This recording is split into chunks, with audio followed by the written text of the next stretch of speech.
Christians అంటే వాళ్ళే డైరెక్ట్గా మాట్లాడారు. మేము క్రిస్టియన్స్మి, ఇక్కడ అంతా మేము క్రిస్టియన్సే ఉన్నాము. సో అంచేత మాకు గుడి అవసరం లేదు అని మాట్లాడుతూ ఏమన్నారంటే ఇక్కడ అసలు రామాలయం ఎప్పుడూ లేదు అని చెప్పి ఒక పిచ్చి వాదన తెరపైకి తీసుకొచ్చారు.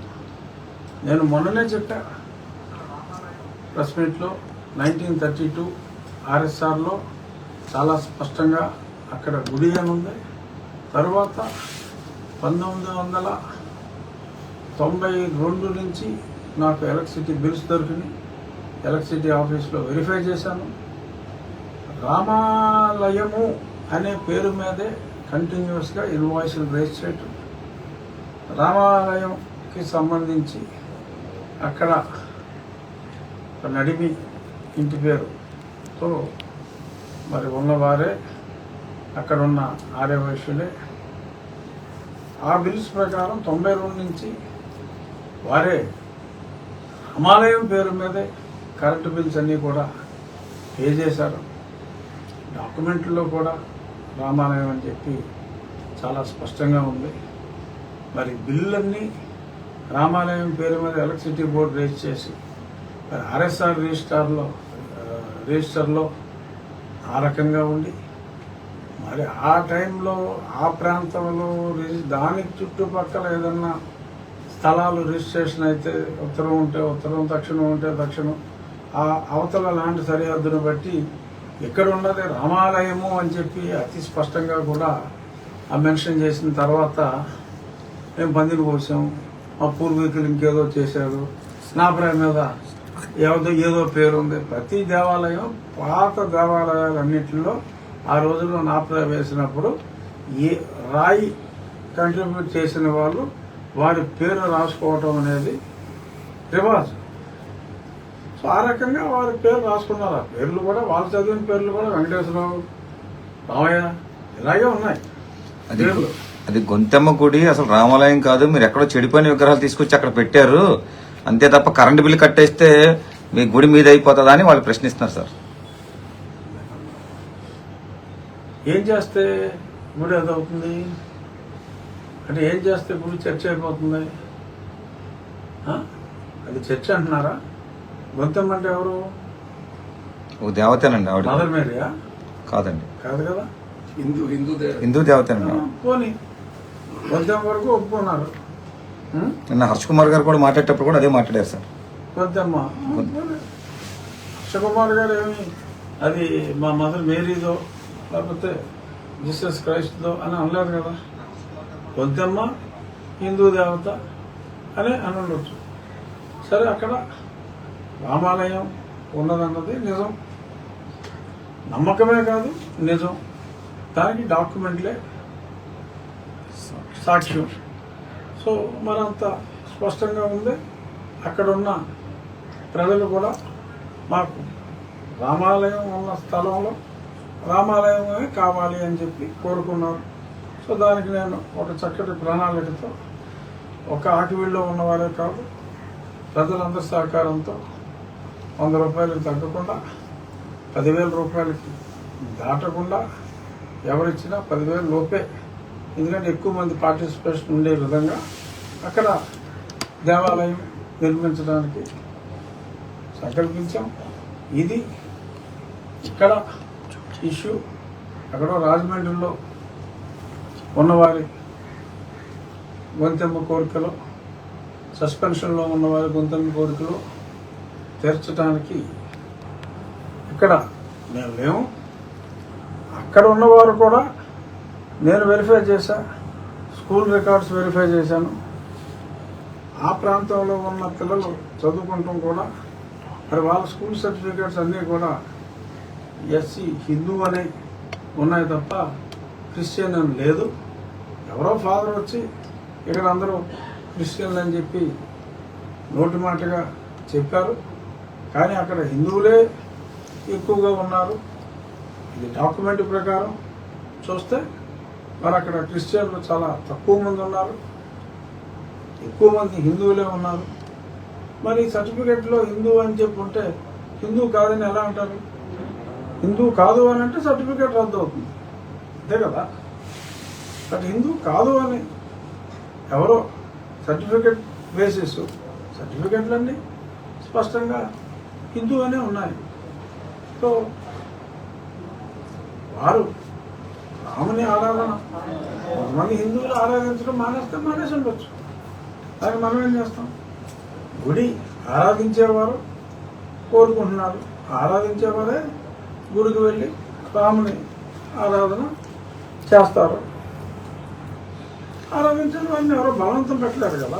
నిన్న సునీల్ కుమార్ గారు మాట్లాడుతూ అసలు ఎస్సీ సర్టిఫికేట్లు లేరు, ఎస్సీలే అందరూ ఉన్నారు, మేము సర్టిఫికేట్లు రద్దు చేయిస్తాము, మీరు హిందువులే ఉన్నారు కదా ఇక్కడ, మీరు ఎస్సీలు ఎందుకు లేరు, సర్టిఫికేట్లు అన్ని రద్దు చేయిస్తామని చెప్పి బెదిరిస్తున్నారు రఘురామకృష్ణరాజు గారు. అసలు ఈ సర్టిఫికేట్లు ఎవరు ఇస్తారు, ఎవరు మంజూరు చేస్తారో అసలు ఆయనకి ఏమైనా తెలుసా? ఆయన తెలిసే మాట్లాడుతున్నారా? అసలు రద్దు చేయించడానికి అతను ఎవరని చెప్పేసి మేము ప్రశ్నించాడు సార్ సునీల్ కుమార్ గారు. నేను ఎవడపడితే ఆడు ఏదో వాగితే నేను ఎక్కడ సమాధానాలు చెప్తానా? ఎవరు అతను సస్పెన్షన్లో ఉన్న పోలీస్ ఆఫీసరు, అతను ఎవడు నన్ను ప్రశ్నించడానికి? అతనేంటి ఏమన్నా ఉద్యోగం మానేసి ఏమన్నా ఎవరి తరఫున ఒకళ్ళ తప్పించుకొని మాట్లాడితే మానేసి ఒకళ్ళ తప్పించుకొని మాట్లాడుకోమను సార్. ఇప్పుడు అతను సస్పెన్షన్ లో ఉన్నారు. అట్ ద సేమ్ టైం నిన్న సోషల్ మీడియాలో ఆయన్ని రాష్ట్ర ప్రభుత్వంలో ఆయన కీలక బాధ్యత వహించిన ఆయన ఎయిమ్స్ అనే దాని మీద వాళ్ళు ఒక కుర్రోళ్ళు నిన్న కత్తులు పట్టుకుని స్వయం వ్యవహారం చేశారు. అట్ ద సేమ్ టైం రాష్ట్ర ముఖ్యమంత్రిని సోషల్ మీడియాలో కామెంట్ చేశారు. మీరు ఇప్పుడు స్పీకర్ స్థాయిలో ఉన్నారు కాబట్టి ఆయన మీద మీరు ఏం చెప్పగలరు? పబ్లిక్ ఏం మెసేజ్ చేస్తారు? నేను ఈ రకంగా ఇది మీ దగ్గర ఫోటో కూడా చూసాను, వీడియో కూడా ఉంది సార్. వీడియో ఎంతుందండి? ఫోటో ఏమన్నా ఉందా? ఫోటో ఉంది సార్, చూడండి. సీఎం గారిని కూడా అసభ్య పదజాలంతో సోషల్ మీడియాలో పెట్టారు సార్. ఓకే, ఏం ఓ ఇది పెద్ద ఎవరైనా కేకు కత్తులే ఉన్నాయి సార్. కేకు ఎవరైనా కేకు చిన్న చాకుతో కోస్తారు, దానికి కూడా ఈ మధ్యన చెక్కతో చేసిన కేక్ కొంచెం కింద వాడుతున్నారు. Okay sir. మరి వీళ్ళు పెద్ద పెద్ద కత్తులు, యుద్ధంలో వాడే కత్తులు,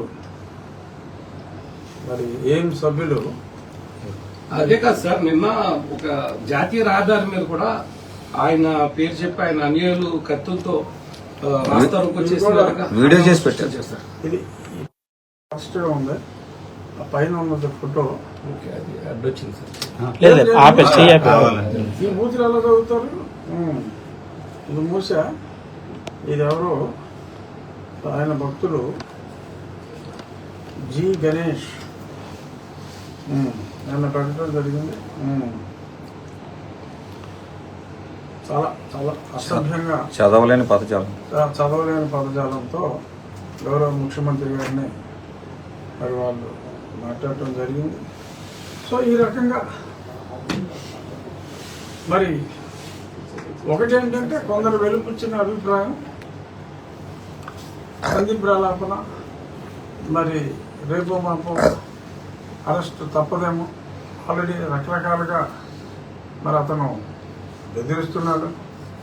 ఏదో అతని సామాజిక వర్గం ఈ కూటమి ప్రభుత్వానికి దూరంగా జరిగిపోతుంది, ఎందుకు రఘురామకృష్ణరాజు అనే ఒక వ్యక్తి కోసం ఇలా చేస్తున్నారు. ఒక పక్క ముఖ్యమంత్రిగా ఒక దళితుడు లేకపోతే ఇంకెవరు ఉండాలి అని ఆయనే మాట్లాడుతున్నారు. మరి ఈ ప్రభుత్వానికి ఓట్లు రావేమో, ఇటువంటి గొప్ప అధికారిని ఏం చెప్పుకోవడం, మరి తనే మాట్లాడటం జరుగుతుంది. ఏదేమైనా ప్రజలు వెలుపుచ్చిన ఒక అభిప్రాయం ఏంటంటే బహుశా అరెస్టు భయంతో మరి ఈ రకంగా కత్తులు కటారులతో విన్యాసాలు చేస్తే మరి ప్రభుత్వం ఉడికిపోతుందేమో అన్న ఒక దురభిప్రాయంలో ఆయన ఉన్నారేమో అని అనిపిస్తుంది. బట్ నేను గతంలో కూడా చాలాసార్లు చెప్పాను, ఇలాంటి ఒడతోపులకి పెద్ద పట్టించుకునేవాడు కానీ పెద్ద భయపడేవారు కానీ ఎవరు లేరని చాలా స్పష్టంగా చెప్పడం జరిగింది. వాచాలత మరి ఎంత తగ్గించుకుంటే అంత మంచిది. నేను రాజ్యాంగబద్ధ పదవిలో ఉన్నందువల్ల రాజ్యాంగాన్ని గౌరవించవలసిన ఆవశ్యకత ప్రతి వారికి ఉంది. పైగా రాజ్యాంగబద్ధ పదవిలో ఉన్నవాడికి మరింత ఎక్కువగా ఉంది. కాబట్టి నేను ఏ అంబేద్కర్ గారిని అయితే నేను అత్యంత గౌరవిస్తున్నాను, ఒక రాజ్యాంగ రూపకర్తగా అంబేద్కర్ గారిని అందరూ కూడా గౌరవిస్తున్నారు. మరి అంబేద్కర్ గారు రాసిన రాజ్యాంగంలోనే చాలా స్పష్టంగా దళితులు ఎవరైనా మతం మార్చుకుంటే వారు బీసీసీలుగా పరిగణించబడతారు. వారికి ఎస్సీ సర్టిఫికెట్, తద్వారా వచ్చే రిజర్వేషన్లు, ఉద్యోగాలలో వచ్చే రిజర్వేషన్లు ఇవేమీ వర్తించవు అని చెప్పి ఆయన స్పష్టంగా తెలియజేసినందువల్ల మధ్యలో ఓకే కొన్ని ప్రభుత్వాలు ప్రపోజ్ చేసినాయి, ఏంటి ఇది మార్చాలి, మతం మారినప్పటికీ కూడా ఈ బెనిఫిట్స్ ఇవ్వాలి అని కొన్ని పార్టీలు మాట్లాడిన మాట వాస్తవం. కానీ అది రాజ్యాంగంలో ఆ సవరణ జరిగే వరకు ఎవరు కూడా జరగని సవరణని అనుసరించడానికి లేదు. కనుక ఇవాళ రాజ్యాంగంలో ఉన్న అధికరణాన్నే ఎవరైనా సరే అనుసరించవలసిన బాధ్యత, రాజ్యాంగం మీద ప్రమాణం చేసి పదవీ బాధ్యతలు స్వీకరించిన ఏ వ్యక్తి అయినా కూడా పార్లమెంటులో చట్టం అయ్యి అది అమల్లోకి వచ్చే వరకు, వస్తుందో రాదో తెలియదు, వచ్చే వరకు ఎటువంటి వ్యతిరేక వ్యాఖ్యలు కానీ వ్యతిరేక చర్యలు కానీ తీసుకోవటానికి వీల్లేదు. నేను దాన్నే చెప్పటం జరిగింది. సో దానికి ప్రామాణికం ఏమిటి? ఇచ్చే సర్టిఫికెట్. సర్టిఫికెట్ ఎవరిస్తారు? సరే, నాకు తెలిసి ఎంఆర్ఓ. మరి ఎంఆర్ఓ కాకుండా ఇంకెవరిని ఇస్తారేమో, మరి అతనికి ఎవరిచ్చారు, ఒక సర్టిఫికెట్ ఇచ్చారేమో నాకు తెలియదు. ఏదైనప్పటికీ సర్టిఫికెట్ ఇచ్చేది ఎంఆర్ఓ. వాళ్ళు వెరిఫై చేసి ఇస్తారు. వాళ్ళు వెరిఫై చేసి మరి వీరు హిందూ, ఎస్సీ, హిందూ అని సర్టిఫికెట్ ఇచ్చిన తర్వాత వారంతటి వారే మరి మేము క్రిస్టియన్స్ అని చెప్పి అనేసి మాకు హిందూ మతానికి సంబంధం లేదు, మాకు అసలు హిందూ దేవుడు నా కంటికి కనపడటానికే వీల్లేదు, నా చుట్టుపక్కల హిందూ దేవుని ప్రతిమ కూడా ఉండటానికి వీల్లేదు, మేము క్రిస్టియన్స్ని అని చెప్పి వాళ్ళే ఆ ఎంఆర్ఓ తప్పుడు సర్టిఫికేట్ ఇచ్చాడు, నాకు సర్టిఫికేట్కి సంబంధం లేదని వారే చెప్పినప్పుడు ఆ సర్టిఫికేట్ని క్యాన్సిల్ చేయవలసిన బాధ్యత ఎంఆర్ఓది. సో క్యాన్సిల్ చేయడానికి వీడెవడు వాడెవడు అంటే క్యాన్సిల్ చేయడం అనేది అధికారి బాధ్యత. అధికారి ఎందుకు ఇస్తాడు సర్టిఫికెట్? వీళ్ళు నేను ఫలానా నేను హిందూని, ఇదే ఆచరిస్తున్నాను అని అప్లై చేయకపోతే సర్టిఫికెట్ ఇవ్వరు. సో అప్లై చేసుకున్నారు కాబట్టి సర్టిఫికెట్ని ఇస్తారు. సో దాన్ని కాదు అని అన్నప్పుడు ఎస్, రీసెంట్గా హైకోర్టు తీర్పు ఇచ్చింది, సుప్రీంకోర్టు తీర్పు ఇచ్చింది, మతం మారితే రిజర్వేషన్లు వర్తించవు అని చెప్పి మొన్న ఆంధ్రప్రదేశ్లో జస్టిస్ హర్నాథ్ గారు ఇచ్చారు, తమిళనాడు హైకోర్టు అదే చెప్పింది, సుప్రీంకోర్టు కూడా అదే చెప్పింది. ఇది ప్రస్తుతం ఏ కోర్టు అయినా రాజ్యాంగాన్ని అనుసరించే తీర్పులు చెప్తుంది. ఇది ప్రస్తుతం మన రాజ్యాంగంలో ఉన్నది, ఇది తీర్పు ఇది. మరి దీనికి రిజర్వేషన్ సర్టిఫికెట్స్ అని మాట్లాడితే మరి హర్ష్ కుమార్ గారు ఉండి రావాల్సి వస్తుంది అని అన్నారంట. మంచిదే, వెల్కమ్ హర్ష, తప్పకుండా రండి.